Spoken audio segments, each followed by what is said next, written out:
রব্বুল আলামিন পৃথিবীর কোনো মানুষ আমার গুনাহ সম্পর্কে জানে না, তুমি আমার গুনাহ সম্পর্কে জানো। আমি এমন গুনাহ করেছি আমার বিবি জানে না, বিবি গুনাহ করেছে আমি জানি না। আল্লাহ তুমি সব কিচ্ছু জানো, হে আমার প্রভু তুমি আমাকে মাফ করে দাও। আমার আল্লাহ বলে তারপরও যদি তোমাদেরকে আমি মাফ না করি, তারপরও বান্দা তোমরা আমার রহমতের দরজা থেকে ফিরে যাইও না।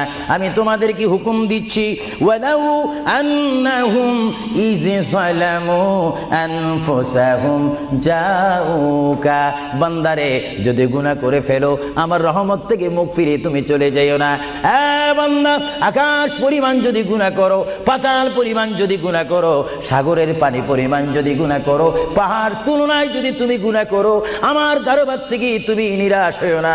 বান্দা আমি তোমাকে একটি রাস্তা বাতাই দিচ্ছি, একটি পথ তোমাকে আমি দেখাই দিচ্ছি। সেই পথটি কোন পথ তোমরা জানো?